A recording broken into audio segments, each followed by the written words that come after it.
UFOs, monsters, mysteries. You're listening to Talking Weird. And now, from a cabin deep in the Northwoods, your hosts, Dr. Dean Bertram and Jen Durrell.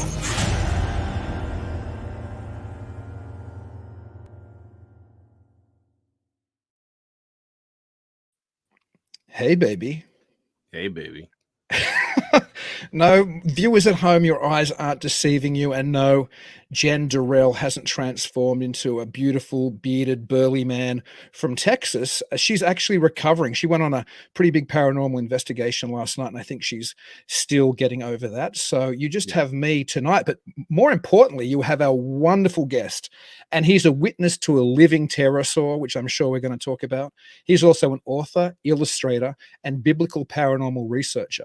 He has authored and illustrated numerous books, including How UFOs and Bigfoot Prove the Bible is True, which is just fantastic, and his more recent book, MegaPlex Monsters. And you can find him each week on the Siru Papers and Texas Front Porch channels on YouTube, where he discusses cryptozoology, ufology, forbidden archaeology, and the paranormal. So I'm absolutely delighted to welcome to the show Jason McLean. I'm not Jen. Oh, hey, Dean.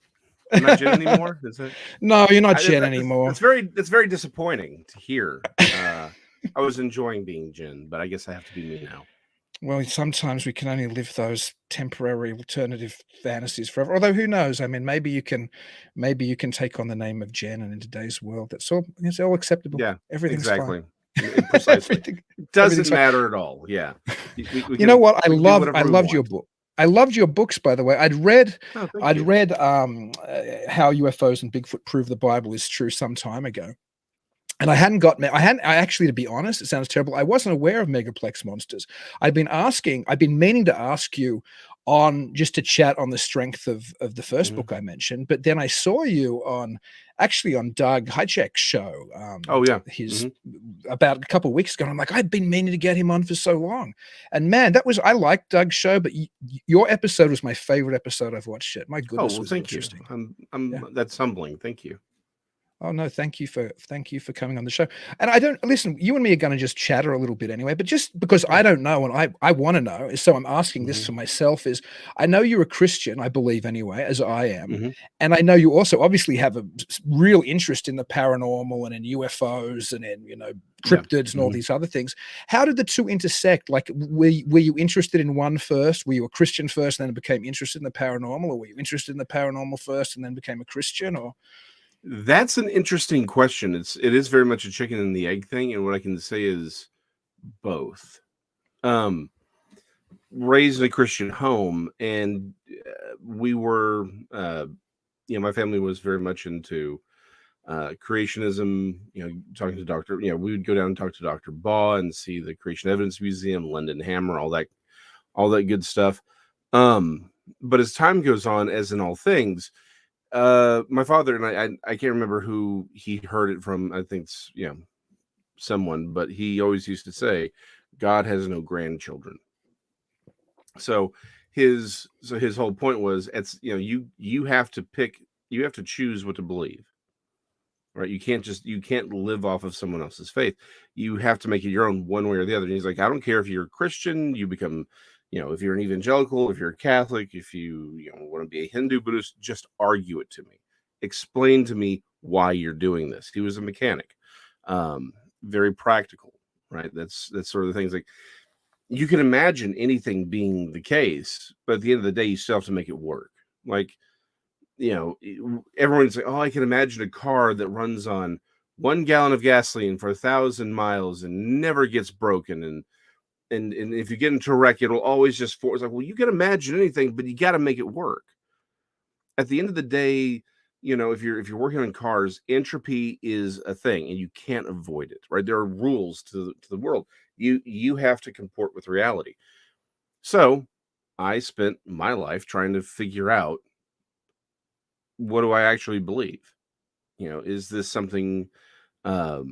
Was this a path to walk down? And the end result of all my looking was, yes, it is. But along the way, I started seeing things, and I noticed that there were questions that couldn't be asked. And And what I found is, if you're not allowed to ask a question, that's the question you should be asking. I've never met anyone of good faith who would say, never ask that question. I would argue God doesn't never says don't ask the question. The entire Bible is him saying, please ask me this question so I can answer it. We can talk. We can have this relationship. And so it took me down a bunch of different rabbit holes. Like I said, I saw a living pterosaur when I was 12, and I didn't even tell my father. My father would have believed me, but I didn't, because I didn't believe me.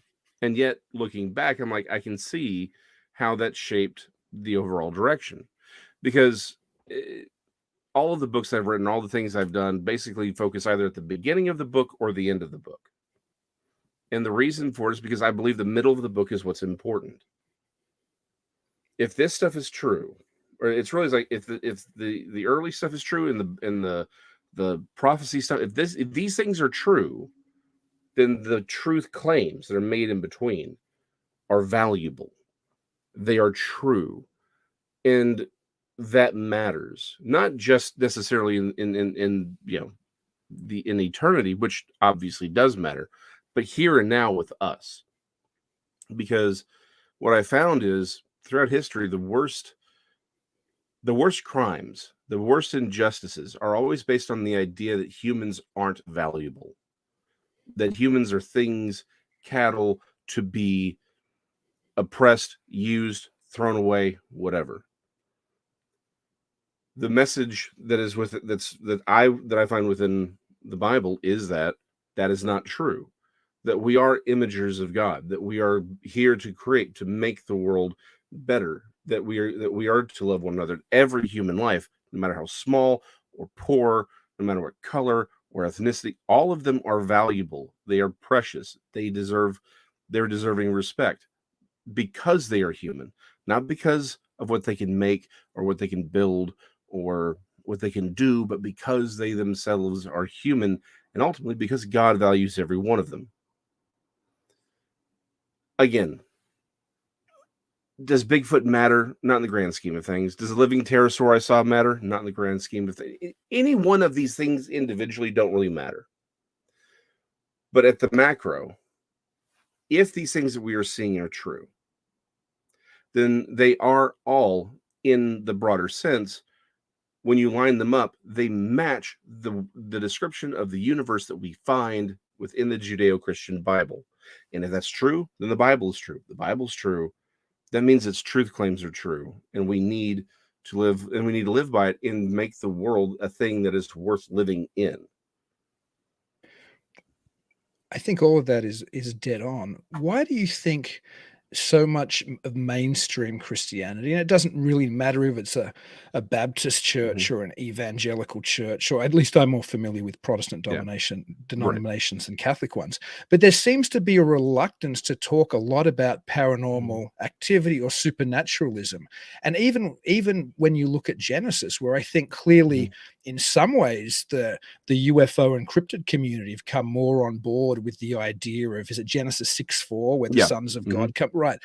There seems to be that acceptance. It's not an acceptance, but an interest in perhaps non-Christian fields, that maybe this is the record of some interaction of the human species with something which isn't human. But for some reason, Absolutely. it's so, even that's just one passage as an example. Oh, You don't absolutely. often hear sermons preached on these kind of things. Right.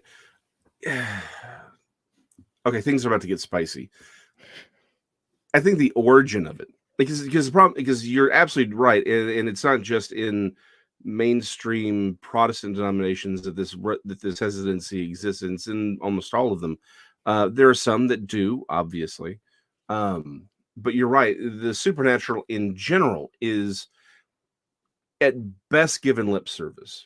It's at at best it's just saying, hey, yeah, it's true, but then but functionally, all these denominations are deist, right? Like, yeah, I mean, God works in your heart and your mind, but that's all there is to it. There's nothing that, there may be angels and demons running around, but they just influence you. Everything happens as physical. And I think ultimately what it comes down to is, on one side. Again, I try to give grace as much as I can to everyone because I would like that of me. I know I'm wrong all the time, right? But I think what happened is we had the scientific revolution, which is a wonderful thing. And it was Christians who pioneered the scientific revolution, despite what some people will tell you. And it was, but the thing is, our culture began to think, well, because this works so well, then we will only allow what can be observed in a laboratory. We'll let that define our reality. And over time, a very specific viewpoint came in to prominence within mainstream academia. It is an atheistic Darwinian perspective. In fact, in my episode on Serial Papers from Thursday was called "The Lie of Science versus Religion," and that's the point: is that it's not really science versus religion. Science is a tool. It's religion versus religion. It is the atheistic Darwinian religion that has taken over mainstream academia.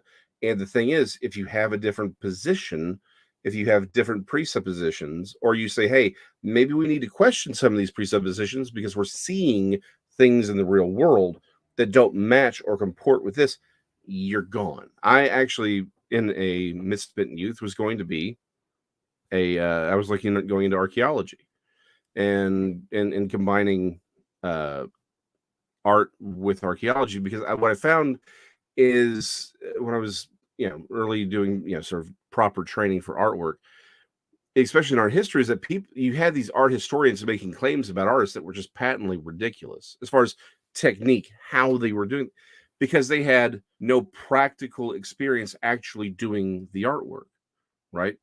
It was all theoretical to them. They were just, it was just all in their head. Well, I kind of saw the same thing with archaeology. Loved archaeology, and I was like, it feels like the people who are making a lot of these interpretations were just going off of their own mind what was happening, instead of actually, because they had no, it wasn't until people started actually trying to flintnap that we started to understand what flintnapping was and the idea behind it, right? Those kinds of things. In fact, even up until like 20 years ago, maybe just a little bit before that, people would talk very regularly in archaeology about how,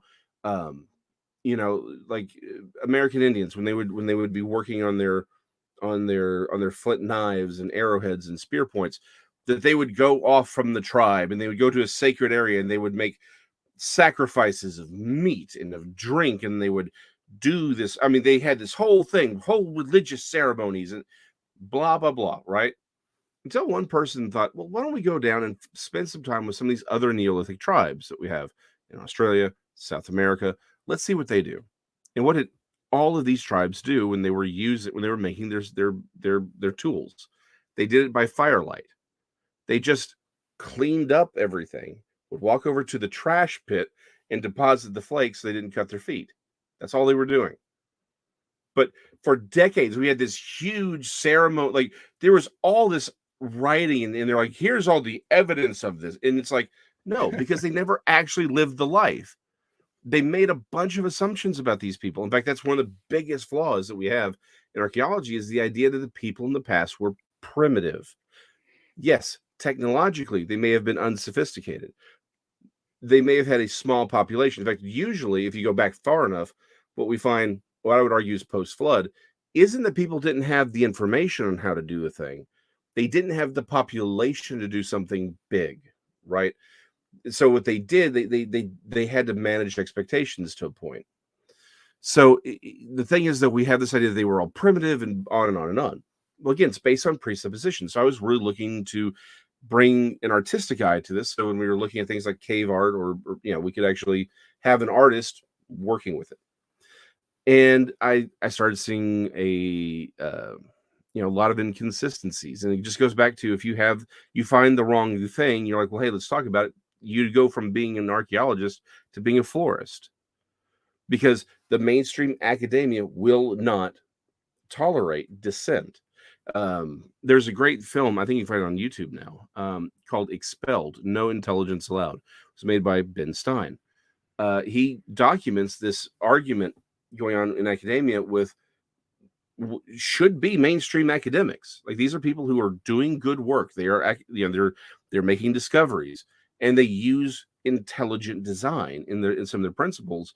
But as soon as they would come out and say, yeah, this is part of intelligent design, they get shut down, because because the entire idea is the mainstream academia has this presupposition that if you include the idea of there being intelligence behind these things, that there is a creator, not even like the Judeo-Christian God, just that there is some, we can't just ascribe everything to randomness and chaos, then it's like, well, you can't do that. Well, that entire presupposition is a religious viewpoint. It is saying there is no God. There is no higher power. Well, that's a presupposition. That is a religious belief, and that's the actual conflict. It's a conflict between two religious thoughts, but one is using science as a shield. The other one wants to use it as a tool to build greater understanding. The other one, no, we want to use it as a shield, and that does have, I would argue, political ramifications, and we see it play out in everyday life with, again, how those in power handle those who are not in power.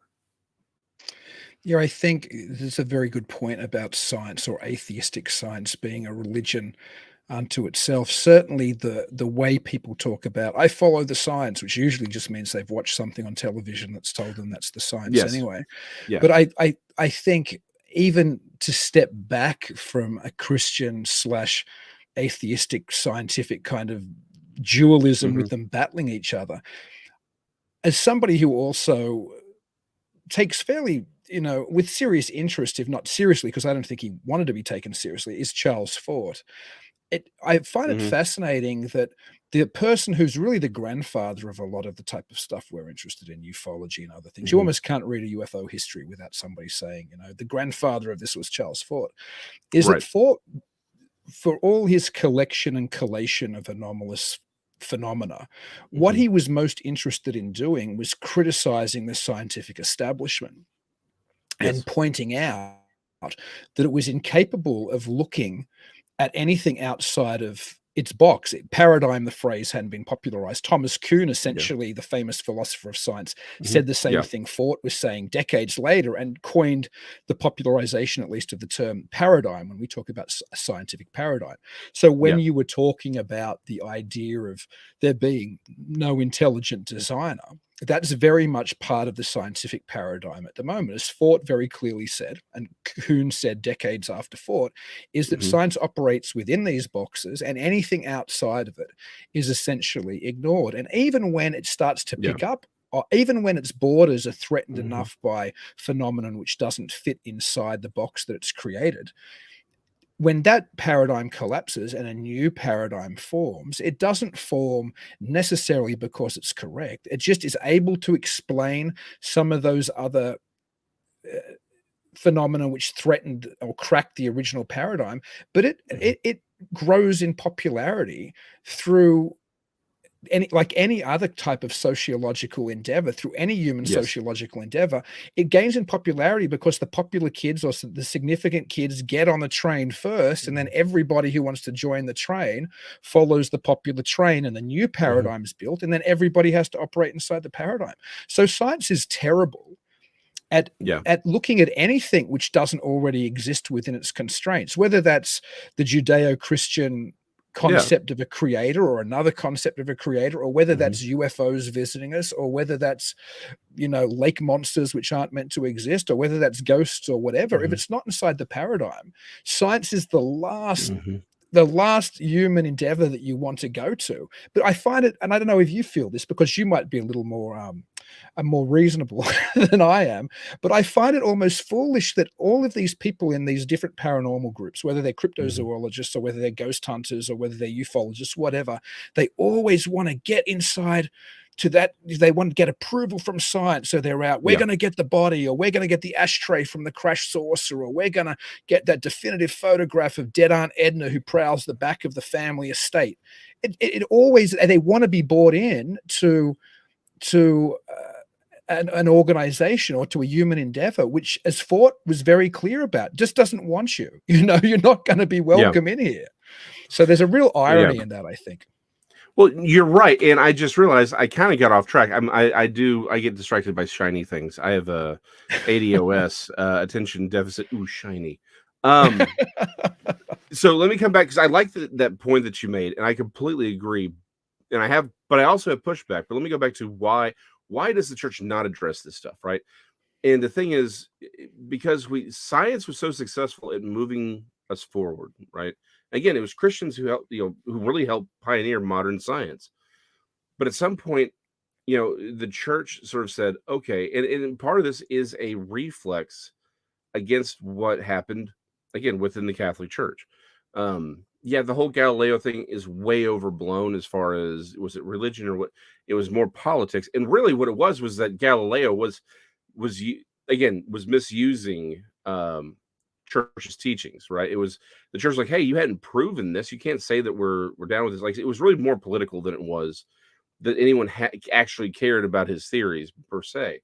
But the point is, there was this, again, because humans are pendulums, there was this pushback, and as science became more atheistic and had its own agenda, right?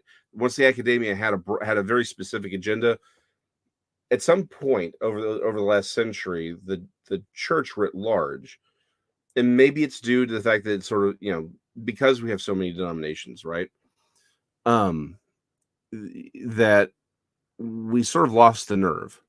And I mean this with all love and respect. I understand, because I've been told to my face by a number of pastors, like, well, we can't be the church that believes in Bigfoot or UFOs, because what they're looking to is to maintain their witness to the group.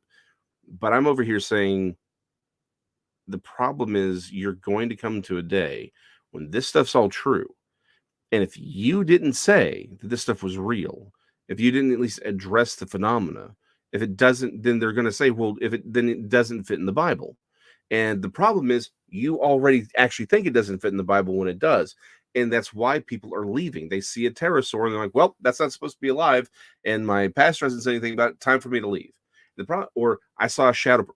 I help a lot of Christians who have problems with the supernatural because they were never properly taught how to interact with the supernatural, because the church really doesn't fundamentally does not practically believe in it. Like I said, on a practical level, the modern church is a very deist group because of this sort of pushback. So to your question, why doesn't the mainstream church talk about these things? It's because they're afraid, honestly, and it's because they're afraid of man. They're like, but these people may call us crazy. They believe, we're talking about people who believe the universe spontaneously blew up 14 billion years ago, and now we have cars and missiles and Kim Kardashian.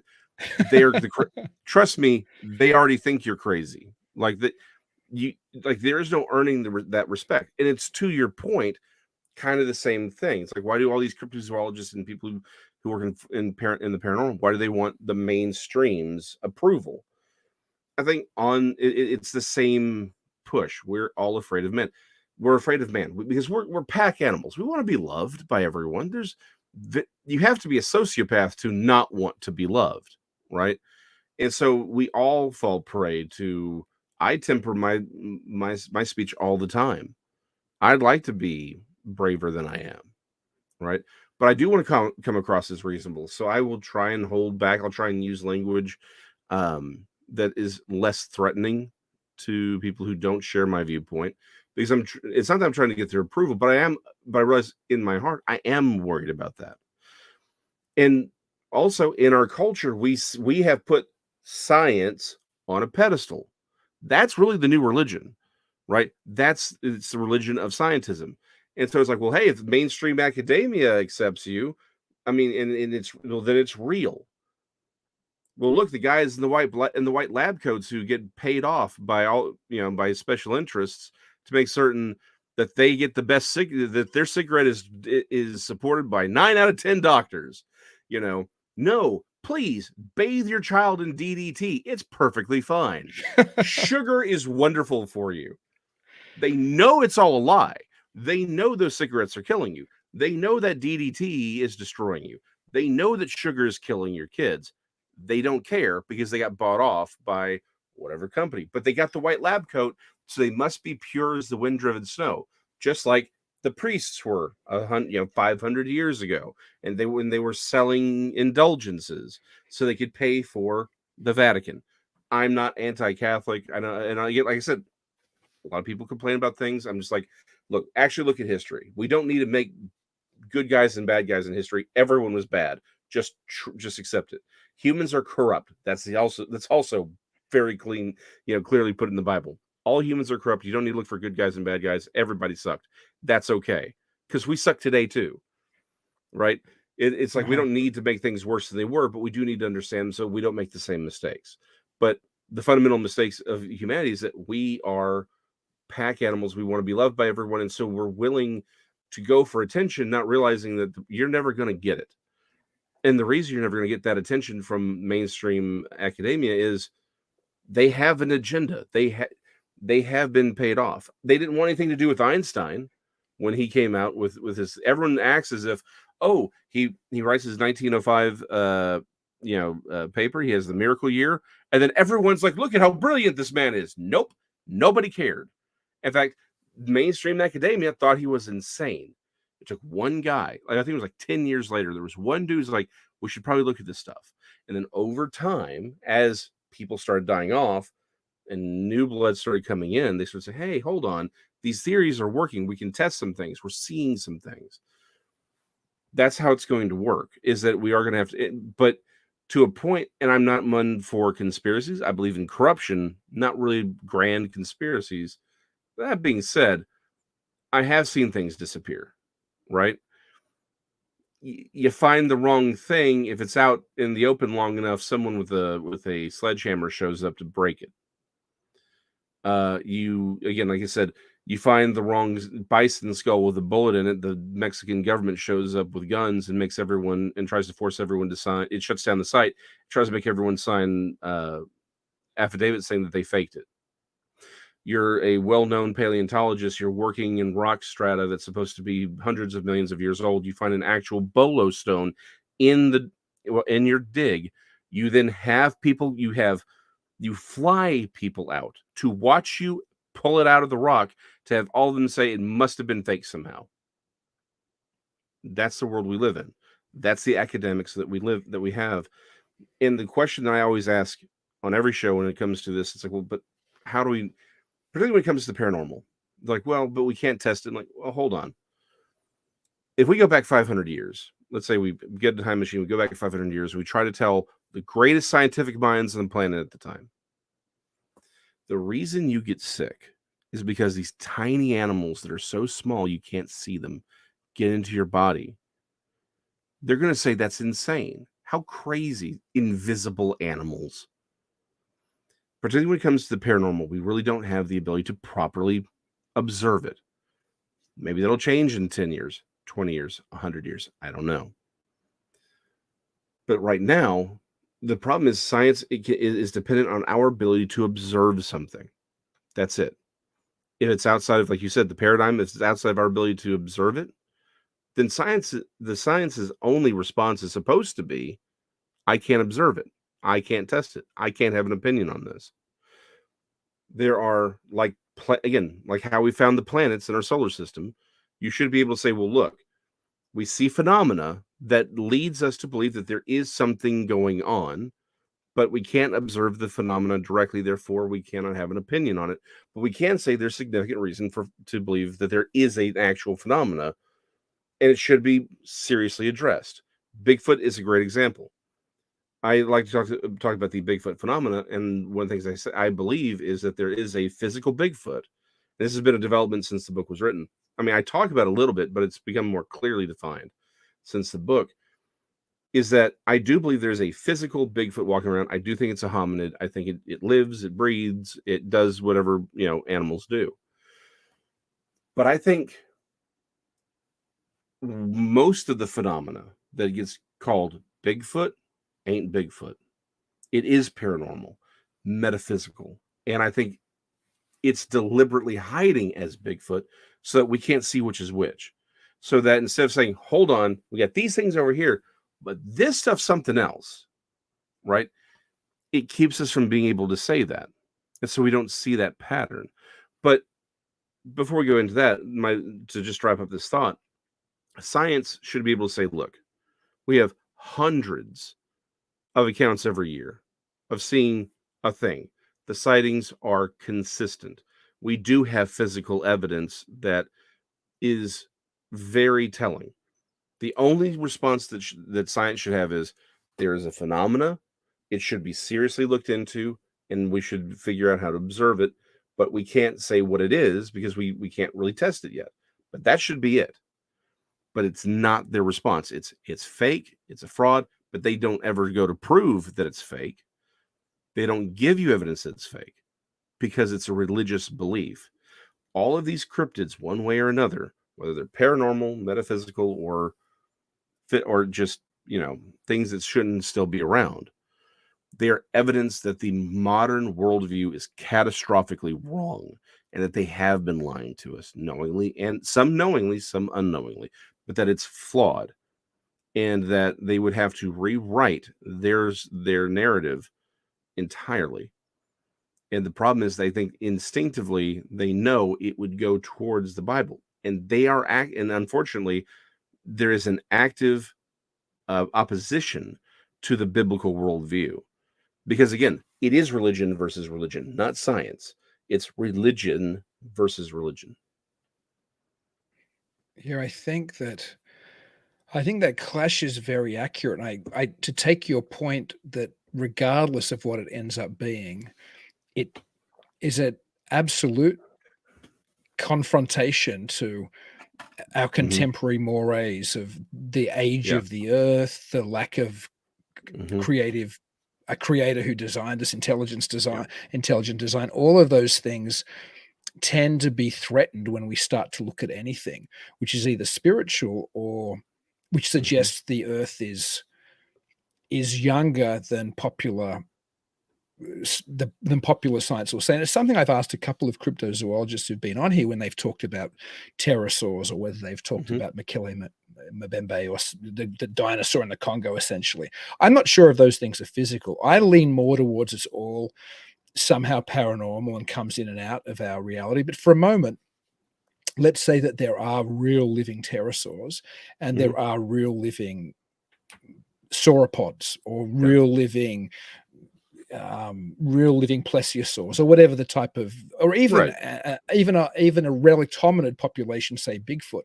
If it's physical, you're absolutely right. It's hard to imagine that these things survive for millions and hundreds of millions of years. Mm-hmm. But if the biblical narrative's right, if the world is Yeah. only around 6,000 plus years old, then it's far less of a stretch to imagine that some of these things are still around. And I think it must be difficult to be a Mm-hmm. cryptozoologist who believes these things are physical and to still take some atheistic scientific view, because it's difficult to convince somebody who thinks these things died out Mm-hmm.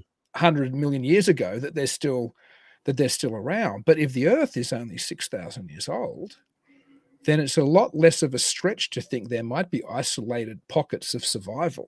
And Yeah. alternatively, my other position would be this is all somehow some type of, as even Jacques Vallée or John Keel would say, or Patrick Harper, none of these people are Yeah. Christian, would suggest that this was something that was spiritual, or at least certainly not in our usual physical world, somehow Right. presenting itself to us the way we expect these things to Mm-hmm. present.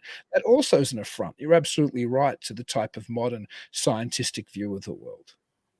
Yeah. And so let me sort of, again, 100% with you.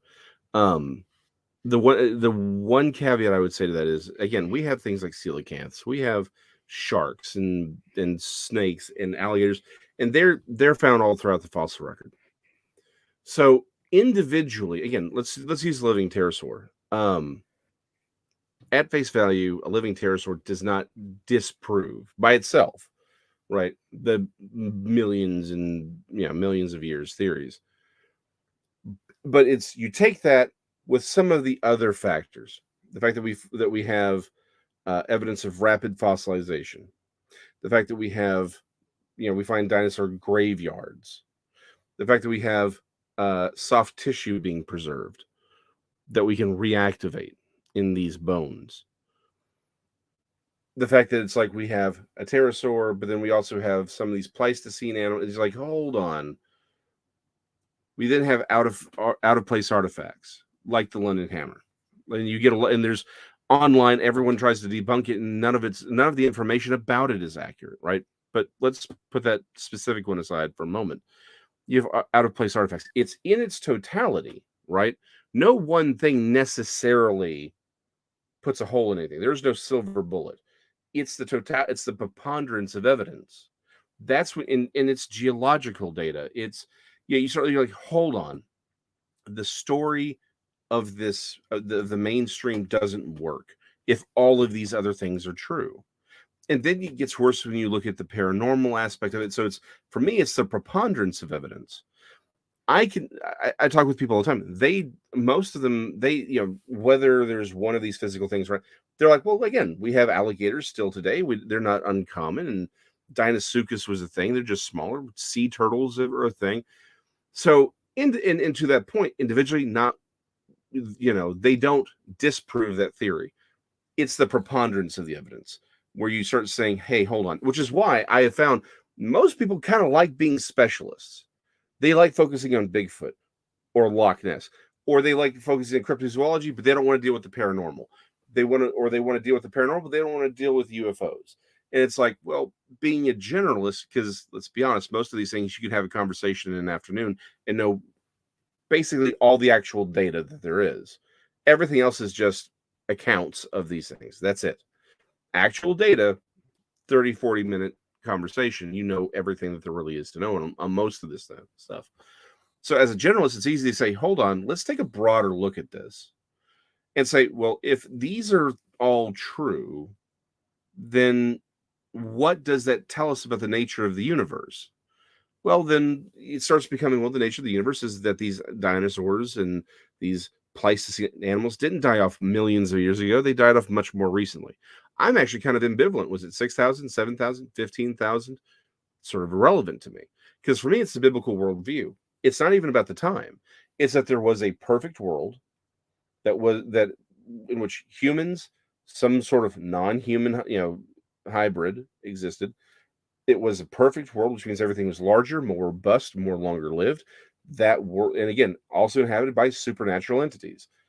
That world was destroyed. Everything that's walking around now survived. There's a small population survived through the flood and adapted to this new world. And this is still a world full of supernatural beings as well as whatever survived. Okay, well, that matches up with what we're seeing. And no one's happy when you have all of these Christian ministers coming out and these other Christian groups saying, hey, we're getting hundreds of accounts, not one or two. I can find an account of anything, right? Unfortunately, there are plenty of people with mental instability in the world. So finding one or two accounts or a dozen of accounts of anything is kind of easy to find.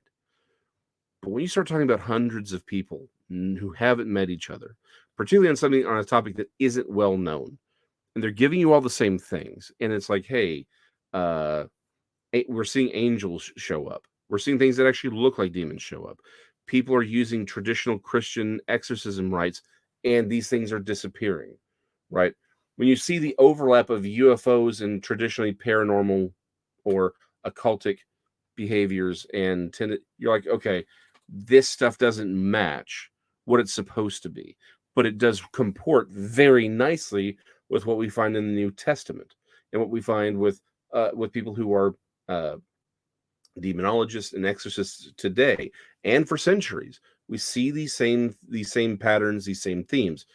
Again, in the macro, all this fits very neatly within that worldview. Again, I don't care if the flood was 15,000 years ago, 4,000 years ago, 5,000. I don't care. But there was a cataclysmic flood. Things made it through. That's what we see in the fossil record. Almost everyone talks about, oh, how did Noah get all the species on the ark? I'm willing to have the conversation. Maybe he didn't have to get everything on the ark, right? Maybe, whether it's a local flood, I think it was a planet-wide flood. That doesn't mean every inch of the planet was underwater. Doesn't have to be, right? I'm willing to have those because that's the science of it. That's the conversation about us observing the how. My concern is the why, and that the broader narrative is still true. And what it means is, again, I have this line, I think it's in the book, Darwin is Noah's best friend. We don't have to get every species on the ark. We don't have to get tabby cats and this cat over here and lions and tigers and jaguars. We don't have to get the jaguar. We have to get Felis cat. We just have to get cat on. We got to get a pair of cats on there. Big cats, and then they come out, they speciate out. We don't have to get donkeys and horses and zebras, and we just have to get equine on there. And when you realize when the Bible talks about kinds, it's not talking about species as we define it. It's talking about family groups. It's bloodline. That's what they're discussing. Okay, a lot fewer animals have to get on that boat. Way fewer animals have to get on the, and that's kind of what we see. We only see a few thousand family groups in the earth today. And the thing is, you can get rid of anything that's in the water. You don't have to account for any of that. But overall family groups really small, right? You have a very small number of things you actually have to get on the ark to have all of what we see today. But again, I'm willing to say, hey, maybe not everything had to get wiped out, because the text is actually, there's this phrase that's repeated all throughout the flood narrative, which is all those who had the breath of life in their nostrils perished. Well, go back to Genesis 2. How does Adam become a living soul? The breath of life is breathed into his nostrils. I think you could argue the implication there is it was humanity that was wiped out. Well, if that's the case, then we don't have to get ground sloths from Turkey across the Pacific, across the Atlantic over to South America. We don't have to have whatever the precursor was of the koala moseying its way over from Turkey to Australia. They just were there. Their ancestors survived, and they adapted to the new world around them. That's why they would go from being Megatherium to three-toed sloths. That's why they go from being whatever these giant wombats were, and boom, now we got koalas and normal-sized wombats and quokkas and stuff like that. Like, it allows for that to happen. I'm open. That's the science of it. But the truth of the story, again, whether everything was wiped off and everything had to get off the boat, or if it was just about the destruction of humanity, again, that's the how. I think the why is the most important. It's easy to get lost in the how and forget about the why. I think you touched on it a little bit in how Bigfoot and UFOs prove the Bible is true. But since we're talking about the flood, this is something that ties in, I think, with a lot of perhaps what goes on a supernatural level now. Mhm. And certainly, I know Christ talks about when he returns, it will be as it was in the days of Noah. So Yeah. there are some people who've interpreted that, and they look Mhm. back again to Genesis 6:4, that think that the main reason for the flood, well, men were sinful and other things as well, but Right. one of the main, or the equivalent reason of it, was that we'd been genetically interfered with at something that wasn't us, and God Right. had to clean out the Mhm. species. Can you talk a little Yeah. bit about that, or? Yeah, absolutely. So the Nephilim have risen to prominence very recently, over the last 20 years. I remember, seeing that and being very, as a teenager and back in the 90s. And I saw something recently said, if they were to remake Back to the Future, Marty McFly would go back to 1992, and I died a little inside, Um, and it's like I remember reading the text, but reading the text of Genesis and thinking, man, this sounds an awful lot like angels are creating giants with humans. But then I was getting told by the mainstream mainstream biblical academics, no, they were just the children of Seth. And I'm like, okay, but you don't really get giants when from if with humans. Like, this seems weird. And so I started, that's one of those things that I explore, because I'm like, this doesn't make sense. Like, your answer isn't working for me here. How, why do we have a giant with Goliath? And they seem as as they seem very, very different from normal humans. Like the people around them said they're not just big, they're different, right? And so over the last few years, the Nephilim have just sort of exploded in popularity, from a theological perspective, because people are starting to read the Bible the way it was meant to be read. Michael Heiser is an amazing resource. Oh, he's fantastic. I love yeah. Heiser. I love him. I like, he has this phrase of reading the Bible the way you have to read the way the first century Jew living in your head would read it. It really is like there are things that he talks about, and you're like, oh, now like everything snaps into place, right? So many things. That's an entire episode. Like I could do an entire episode on just one of the things he's talked about. I mean, Deuteronomy 32 worldview, and Psalms, the Psalm 89, I think, or 92. I can never remember where anything is. That's why I write everything down. I work on narrative, not like names and dates. It's the pantheon stuff, right? It's like the council Yeah. in heaven, which sounds like it's some kind of pantheon. Yeah, the divine council. It's like once you have that worldview in your head, you understand what is being said, and you can tie it into the Tower of Babel. You're like, oh, so many things lock into place. Like I said, that's an entire episode unto itself. I'll definitely do one on Seer Papers in the coming months. So many things to cover. But back to the point, the Nephilim sort of blew up because they unlock, in many ways, the scriptures, particularly the Old Testament, even the New Testament. And in a lot of ways, and it also kind of explains the UFO phenomenon. Like part and parcel with the UFO phenomenon is the creation of these hybrids, these hybrid children. That's a very, very big thing. And you're like, man, this just reads like it's Genesis 4.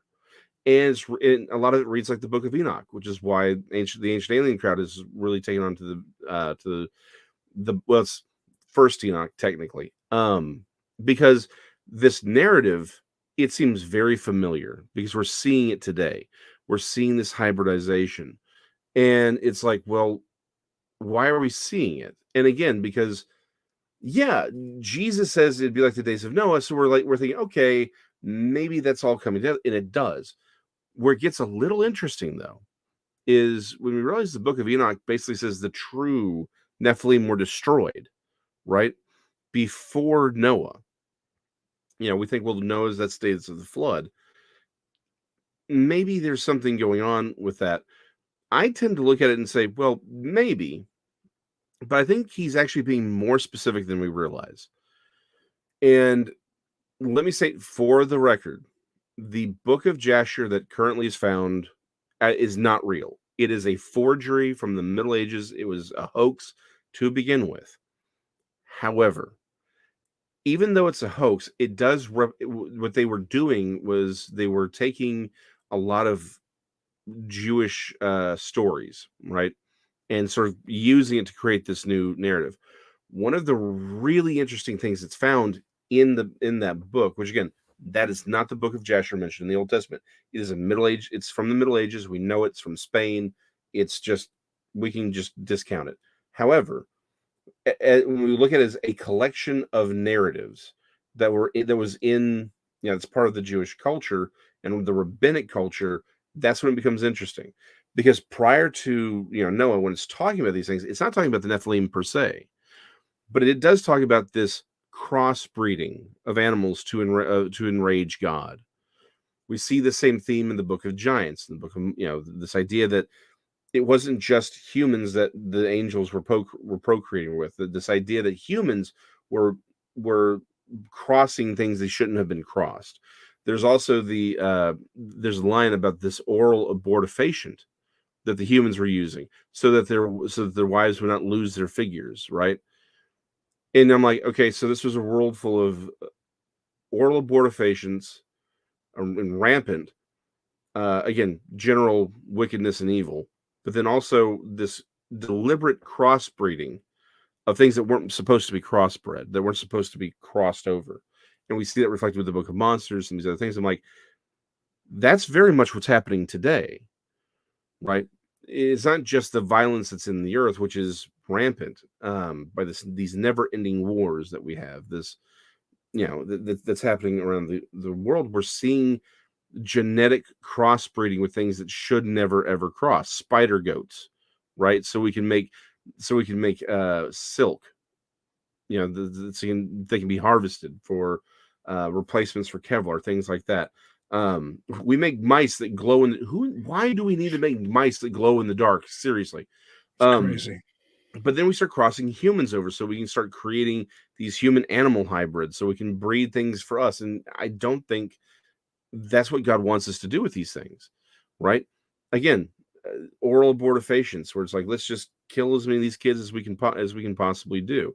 Don't want to get off on the politics of it, but the simple fact of the matter is like, we're seeing this same thing, constant violence, manipulation. And for me, the Nephilim, yeah, angels, humans, that's a big thing. But I think the truer, narrower view of the Nephilim is it's about humans manipulating our own DNA into something that's not meant to be there. Like, I do think we do have some authority over things, but we're not supposed to fundamentally rewrite things. We're not supposed to make ourselves less human. And because even the pursuit, I heard this and it's stuck in my brain. Just like I can't believe they actually said, like, you had to know better. It was David Hatcher Childress, who, a man I've respected. I still respect his work, but I respected him as a kid because he was talking about the things I was interested in. And I'm like, yeah, he's pointing all these things out. It was in one, I forget which season of Ancient Aliens it was, but he was talking about how, they were talking about transhumanism, how when the aliens come, they're going to be able to give us all this technology and we'll become like, and he said, and we'll become like the gods. And I'm like, you do realize you're quoting the serpent from Genesis. And the thing is, he knows what he's doing. He knows what he's saying. They all do. It's the same. I use this in this analogy in one of my books. When I was growing up, back when mastodons roamed the earth and all that, and the earth was still cooling, we had Transformers. You had to have all the Transformer toys, right? Well, the thing is, the steel cut molds they use for the plastic are really expensive. That's where a lot of your cost is just creating these steel cut molds. And the toy manufacturers realized if you use different colored paint, you can create, and then you can do things like swap heads and stuff, but you can take the exact same toy, but just do a completely different color, and now you've got another character for the kids to buy, right? Because you have to have all the Autobots, you have to have all the Decepticons. Well, that's why you get to have Starscream, Thundercracker, and Space Warp, right? I think G.I. Joe was the same as well. G.I. Joe's exactly. But like Cliff Jumper and Bumblebee from the originals, they're the same thing. One's red, one's yellow, right? Happened all the time. Well, all they're doing, I would argue that what we're seeing with the modern UFO movement is it's the same thing. You'll become like the gods. Here's the knowledge, and you get to be like God. You get to have all the power. You get to have the knowledge. And that's what we're seeing. It's the same lie told again. What we were seeing in the book of Jasher is a forgery, but it reflects Jewish. It's like the mic has never been, like, I don't even realize the mic is there.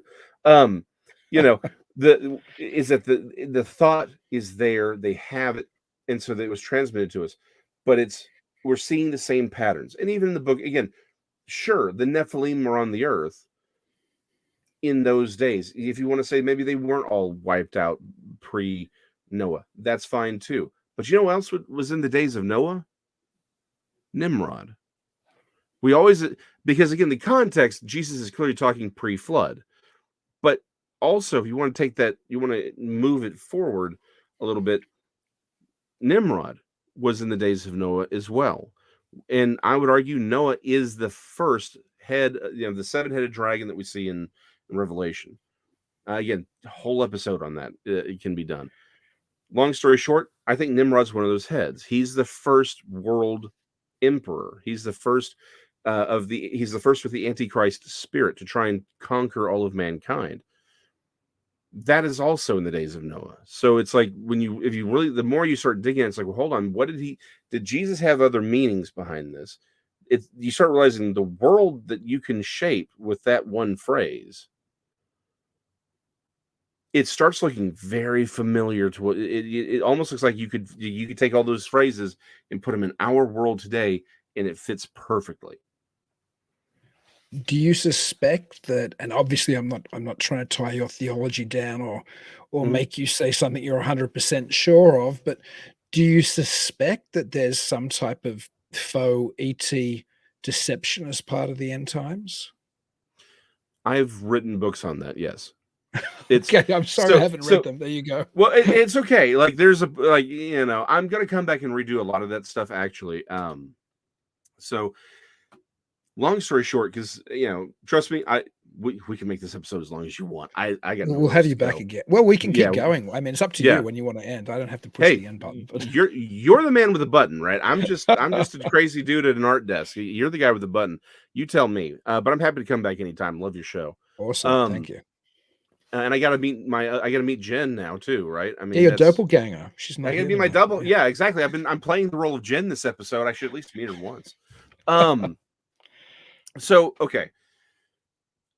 A lot of this stuff I think is more complicated than we want it to be, and I think that's sort of the problem, right? A lot of things get put into a box, and I think it's deliberately the chaos, the confusion is not a bug, it's a feature, right?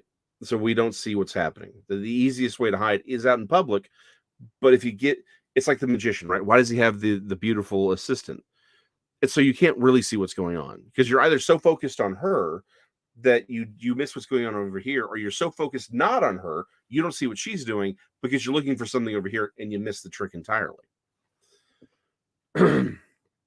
I do think the United States, well, not even just the United States government, is utilizes a lot of ufology, right, to hide their actual activities, right.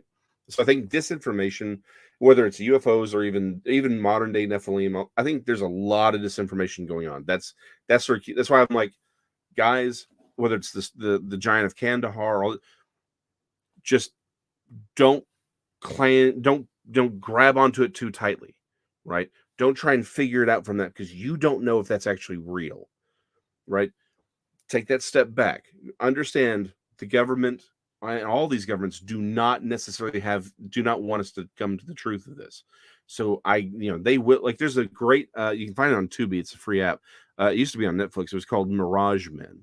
Oh, it's fantastic. We've had Rich Doty on. We've Oh, had Rick really? Doty on this show. Yeah, Yeah, no, fascinating human being. absolutely. Yeah, I need to get him on our shows because You should. his it's like his whole point is like we were using them as cover for the DoD and CIA, and it's brilliant when you think about how they did it because you don't have to come up with everything. You just got to tweak a few things, and the people do the rest of the work. I actually talked about on Jason McLean questions everything on Wednesday. That was one of the things was the moon landing hoax. There's Richard Hoagland talks about this essentially that the we didn't go to the moon hoax was actually put out by NASA. And the theory is that, well, Huh. maybe the reason they want everyone looking again, we didn't really go to the moon, but they didn't want us to see what we found on the moon, kind of a thing, right? So I do think that there's a lot of man-driven deception behind it.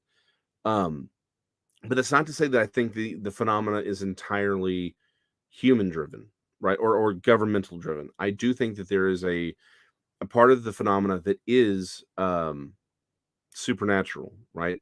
That doesn't necessarily mean that it's all intangible either.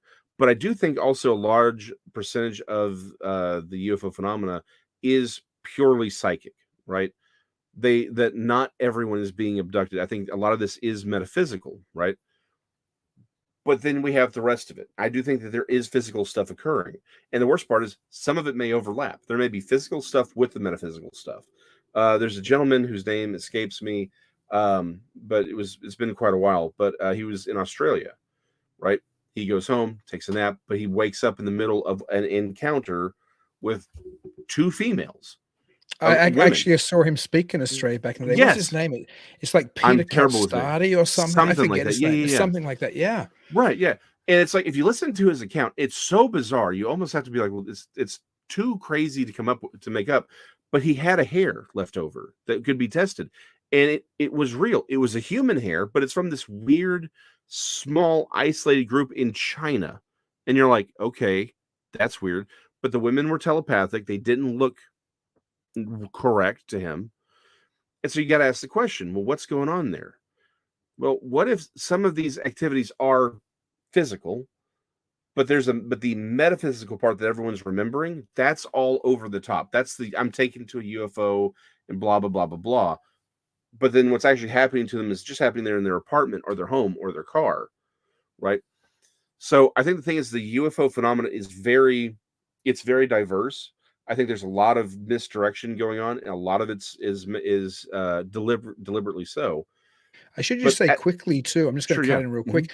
The Yeah, yeah. Peter, whatever his last name is, encounter with those 2 Mhm. women, which became sexual, Yes. it's very much like the Villa-Boas encounter, the Villa-Boas Yeah. abduction, where there's this Yeah. Mhm. quasi-looking human who's attractive, Yeah. but at the same Mhm. time, she doesn't look quite right, and she engages Mhm. it with Villa-Boas in a Mhm. sexual act, presumably as she points to the sky. This is this Brazilian Mhm. farmer back in the Yeah. 1950s. But Oh, there's yeah. so yeah, that's the interesting thing about that Peter story. And again, I forget his last Mhm. name. It's very similar to the Villa-Boas story. At least it Yeah. reads like it to me.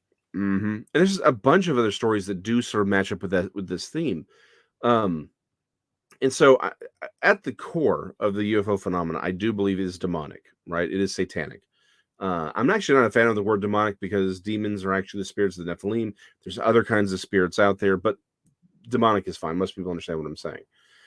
Because I do believe that that is the great deception of the 21st century. Like, I do think that when the Antichrist comes, he's going to use an ancient astronaut theory foundation for the next world religion. I think that's how you're able to sort of combine all these world religions together. And so I do believe that there's going to be, it could be as subtle as we wake up one day and someone from the Vatican walks out and says, "Hey, aliens are real and we're all derived from them." Or it could be as dramatic as some mile-long spacecraft hovering over New York or Paris or something, and some little gray dude walks out and goes, "Nah, no," you know. Um, I don't know what shape it's going to take. It could be somewhere in between, right? But it's going to happen someday. That's the closing of the trap. What I consider from a theological perspective to be the scariest day in modern history is December 27th, 2017. That's the day the New York Times announces that UFOs are real and nobody blinked. Churches didn't talk about it, pastors didn't talk about it. They said, "Okay, whatever," and moved on. I'm like, you don't understand what just happened. In fact, I've had this argument with a number of people. I hate name dropping. Everyone's like, "Oh, there's never going to come. We're never going to get disclosure." Some people are like, "No, we're going to get disclosure." I'm like, "We already have had it. You don't get it. You expect disclosure to look one way. Disclosure is slow. Disclosure is 20 years ago. All of the major movies stop being war movies and start including ancient astronaut theory. Ancient astronaut theory moves from being in all these little low budget television shows to being in the $1 billion movie arena. That was the disclosure. 2017, that's disclosure. It's this slow build. Why is it the Marvel universe, the cinematic universe, which when it starts and it gives us Thor. I'm a comic geek. I think it's kind of clear from the posters and stuff in the back. I'm a comic geek. Um, why is it instead of making Thor the actual god of thunder, because that's what he is in the comics, why do they make him an alien? Why do they explain him as an alien? They even use Arthur C. Clarke's famous quote: "Any sufficient level of technology uh, will be seen as magic." They've dropped all of that now. Doctor Strange is straight up using magic and sorcery. Even Thor, they're just using magic now, right? Like they even call it magic. So, but why wasn't they start off? He's an alien. Why didn't we start off with magic? Well, because by the time we're making that movie, the idea that humans would see super advanced technology as godlike is already in the zeitgeist. Everyone already believes it. So they just went, and so it's propagating this idea. And we see a lot of ancient alien things in the very early phases of the Marvel films, and the original sort of television tie-in Agents of Shield. They even talk about these blue angels that came down. There were the Kree aliens, right? These were themes in those, and again, it's not just Marvel. The original, the reason I go back to 20 years ago is Ice Age, that cartoon with the with the mastodon and all that. In the ice cave, there's this scene where all the characters are going through the ice cave, right? At the end of it, there is a UFO, and the baby that they're with looks at it, smiles, and does this, right? It's a throwaway gag. But what are they saying? They're using ancient astronaut theory as a gag in a major film for kids. That's disclosure. It is preparing them for this idea so that when it happens, everyone just says, "Oh, well, of course, they're aliens. They've been messing with us for thousands of years. Of course, there's going to be some Christian hick running around saying that they're demons. Yeah, we can just keep on moving. It's fine. We've already seen this story before. We've seen it hundreds of times now. So, yeah, sorry. Yeah, I've always had a problem with, even if I park my Christianity for a moment, I've always Yeah. had a problem with this idea that's so Mm-hmm. prevalent within, particularly ancient astronaut theory, but within a lot of ufology, that those people of the past, whether they believed in the fair folk or the other crowd, or whether it was demons, or whether it was, gods or angels, they were Mhm. so ignorant. It was really extraterrestrials. We know better now. Now, the irony is, those people in the past had more regular contact with these beings Yeah. than anybody does today. It was part of the culture. Even if you go Yeah. back to Ireland in the not that distant future, in the not that distant past, people Yes. were having regular contacts with these things, and there was ways you dealt with them and you presented yourself to them or you avoided them. Today, Mhm. nobody is taught how to deal with an encounter with the other, but somehow Yeah. we know, because it makes sense to our fiction-y brain and the post World War II period with the atomic age and the space age. Yeah. Well, they must have been extraterrestrials, those stupid hicks. And even again, to park my Christianity, it just seems incredibly naive that somehow Yeah. we live in a cultural moment when we know what it is and everybody before us didn't know what it is, even though they had far more regular encounters which were a much bigger part of the culture with these other things. Yep.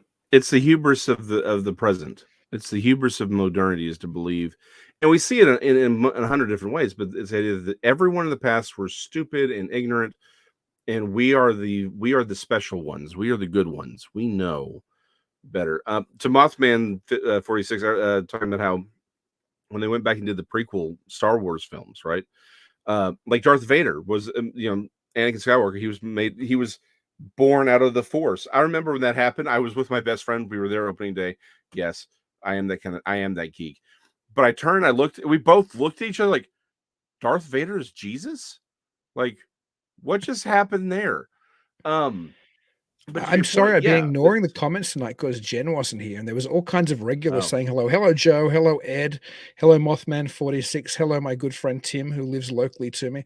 Yeah, I was totally ignoring them because I was too busy worrying that the broadcast was You were clear. blinded by my staggering beauty. I Well, understand. you're an attractive man, I am. Jason. That's I true. One other understand. question. I should let you go, Yeah.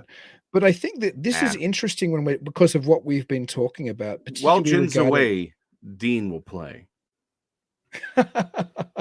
Well, I'm almost grateful that Jen wasn't here because I've totally hogged this conversation anyway, and I would have been all over it, and I would have been one of those episodes which do happen where I just hog the conversation. But I don't know if you're aware of it, but the contactee Billy Meyer, which is often dismissed as a hoax, and I think there was some Mhm. hoaxing there, and also Fred Bell, who supposedly had contact with the Pleiadians, both of them. Oh yeah. Mhm. Their primary contact was this beautiful female figure who called herself Semjaze. Yes. And that is Yes. very similar to the name in Mhm. Enoch. And I know other ufologists have talked about it now, but when I first Yeah. discovered it, I Mhm. hadn't read anything. So I was back doing my PhD work and I was reading Bell and I was reading Meyer and I was reading Enoch, and I'm like, these people are talking to the fallen Yeah. creature in Mhm. Enoch. It's bizarre that name Yes. resonates. Oh, and you see this all the time, and it's like it would be one thing if all that was happening now, but a lot of that was happening in the 60s and 70s. But Enoch was not that popular.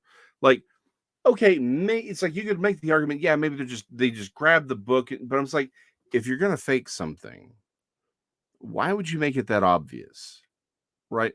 And the problem is, I do believe this to be a real thing. There's a principle that says God does nothing without first telling his prophets, right? I think the thing is, Satan has to sort of, there are rules to the universe, right? God is a God of law. I think they have to follow the same pattern. They have to tell us who they are. They have to tell us what, and if you look very closely, they do tell us who they are. These things are telling people they're using the same names. They're getting, but what they're doing is it's the Transformers recolor thing at the beginning, right? We know that this red car is actually Bumblebee painted red, but we're going to call him Cliff Jumper anyway, and we'll buy it anyway because we got to complete the set. We know what we're getting, but we are consciously choosing to be deceived. And I think this is the hardest thing I've had to come to it's taken me 40 years to come to this realization. People like the deception. I heard again I heard this 20 years ago, and it's stuck in my head. And I'm really only now, I hate using these modern weirdo terms, but only now internalizing the truth of this. And it's like, no, if you were running towards no one is, how do I say this? I'm going to butcher it. I'll use a different quote. You cannot awaken one who pretends to sleep. A lot of people are going to say, hey, I don't know I was deceived. But yeah, no, you did know what you were doing, because if you didn't, you wouldn't be so upset, right? I've never met an alcoholic who didn't get mad when you called them out on their alcoholism. Anyone who doesn't know that they're in trouble, if someone's going towards a ledge, like, hey, there's a ledge there, you're going to hurt yourself. They're like, oh, thank you, I could have died, right? Wow. But if they hate you, if they yell at you, it's because they knew it was there. They wanted to go off that cliff. That is sort of things. These people know what's going on. They actually do. They pretend to be deceived because it's obvious. That's why they use the phrases from Genesis.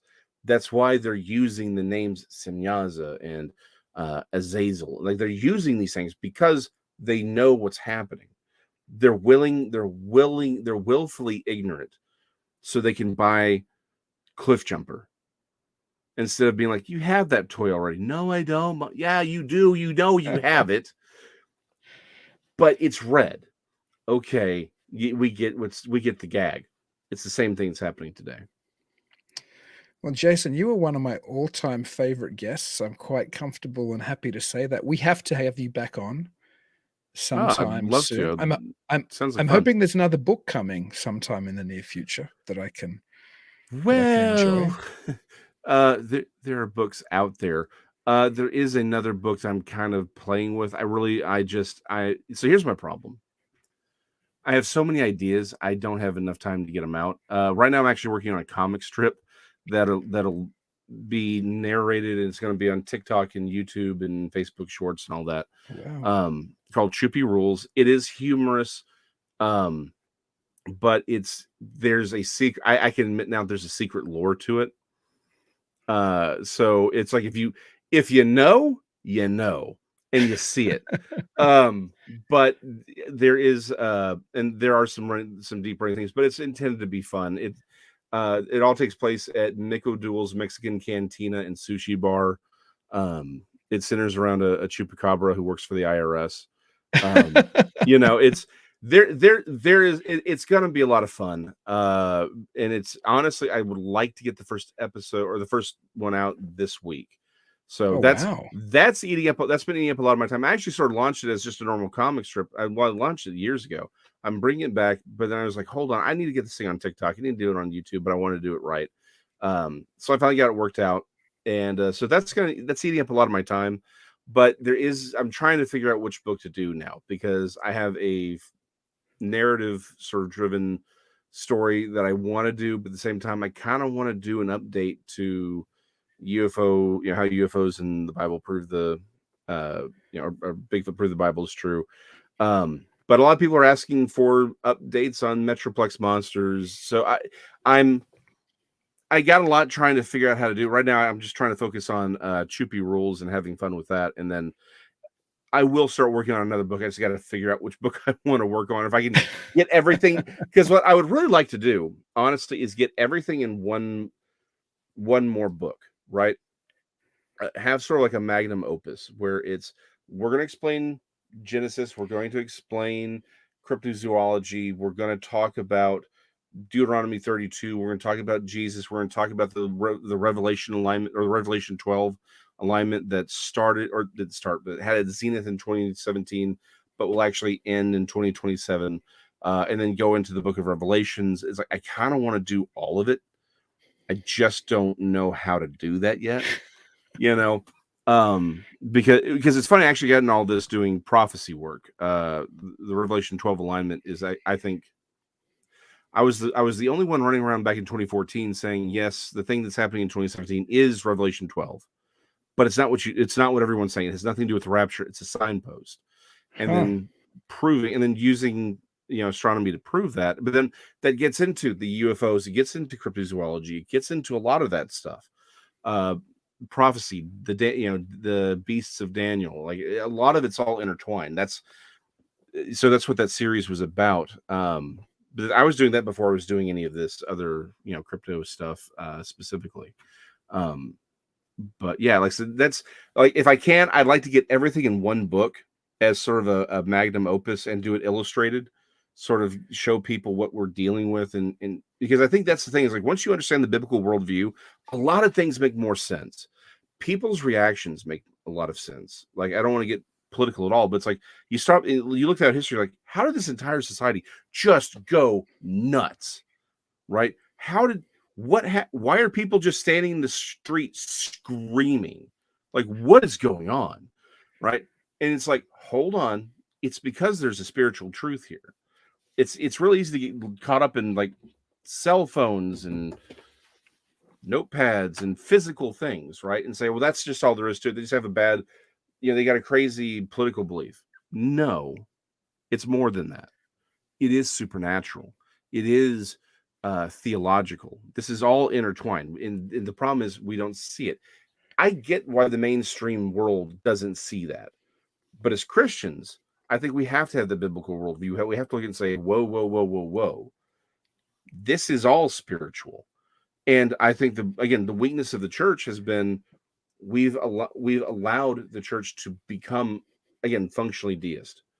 That's why we're not talking about these things. That's why we're not talking about the UFOs. We're not talking about the spiritual stuff. We're not teaching people how to protect themselves. I cannot tell you how many Christians have come to me saying, I've been seeing shadow people. What do I do with that? How do I stop it? My pastor tells me I'm crazy. I'm like, you can get rid of it, XYZ. Real easy. It's basic stuff. We wrestle not with flesh and blood, but with principalities and powers in high places. Yeah. One of the saddest days of my life, well, okay, outside of losing my father and mother, stuff like that, but from a theological perspective, was when a man who was I'd known my entire life. Literally my whole life. I'm in my mid-30s. I'm having conversations with people about this stuff, and he comes to me, and he's a deacon. He's been a deacon for like 10, 15 years. He worked like he was a missionary. Like, this is a dude who should have had all this pat. He goes, Jason, when Paul says we wrestle not against flesh and blood, but against powers, he goes, do you think he meant that? Do you think he meant that literally? I was like, what? Of course he meant it literally. How could you think he didn't? But again, it was one of those things. I realized so many things don't make sense because they didn't have, because we don't read the Book of Enoch, we don't read the Apocrypha, we don't understand the context of a lot of this stuff, and we sort of assume Paul makes all this stuff up, and it's like, but that's not the Paul of the Book of Acts, right? The Paul of the Book of Acts is quoting everything because he's a scribe, or he's a scholar, he's a traditional rabbinic scholar. You appeal to things everyone already knows. Yeah, all that intertestamental period stuff and Second Temple stuff's been lost to mainstream Christianity. Yeah. But you're right. I don't think you can look at a lot of the New Testament and understand it without realizing. And those books mightn't be canon, and they probably maybe shouldn't be canon. But at the same time, there was a lot that happened in that period, and there was a lot of understanding about these Enoch's an example. Yeah, There were a lot exactly. of things that were written that were significant. And if the fact that Jesus and other people are quoting these books in the New Oh, it's Testament. important. Yeah. Exactly. Yeah. And it's one of those things where it's like it also shapes, again, Deuteronomy 32, understanding those things, understanding, again, it's like there's so many things that once is, again, like I said, Michael Heiser is probably the greatest theologian or theological event in the last 50 years. Agreed. Absolutely. Because he puts everything, it's like you just have to, he twists everything just enough that it all locks into place, and you're like, oh my gosh, it is all interconnected. And really, life makes way more sense. And you're like, oh, I get what's happening. And then it becomes very easy to see where we are, why people do what they do on the macro as well as the micro. Well, we're going to have you back for sure. I'm going to be bugging you in the not too distant future. But in the meantime, how do people get a hold of what you're up to? How do they buy your books? How do they follow what you're doing? Okay, weekly. You're doing things weekly. So. Oh, absolutely. Boy, I hope I have one here because I don't want to pull up somebody else's book. Oh, here it is. Okay. I have a whole skit for this. Okay, fantastic. So Metroplex Monsters, Dallas Demons, Fort Worth Goatmen, and Other Terrors of the Trinity River. Available wherever fine books and trashy rags are sold. But the easiest way to get hold, I'm on the Texas Front Porch channel. I'm on the Siru Papers channel. You see the little thing right there, SIRU Papers. That's the YouTube channel. But you can just go to sirupapers.com. And I haven't updated the artwork. I apologize. I will get around to it eventually. I'm not the most technologically savvy person in the world. But yeah, sirupapers.com. It has links to everything. You can find Texas Front Porch. You can find my Bible study. You can find links to my Amazon page, which have all my books, and a book by somebody else that I have no idea who it is. I've been trying to get them to remove from my author's page, and they're like, sure, it hasn't gone. I'm like, it's clearly not me, guys. Like, I'm sorry. My cover designs are way better. But yeah, sirupapers.com, sirupapers.com, and it's links to everything. Your art's fantastic, by the way. So until we talk again, my friend, God bless and keep it weird. Appreciate you. Thank you. Well, thank you so much for thank you so much for coming on. It was a total joy. Oh, I'm having a great time. You can't find the button, can you? I just found it. Thank you for joining us tonight. If you're interested in checking out more episodes, you can find us at talkingweird.com. If you haven't already, please like the show on Facebook, Twitter, and Instagram at Talking Weird Podcast. Make sure you never miss an episode by subscribing to Talking Weird. We're available on most podcast platforms and YouTube. And if you do enjoy the show, please leave us a review. Dean and I would really appreciate it. Until then, stay safe and keep it weird.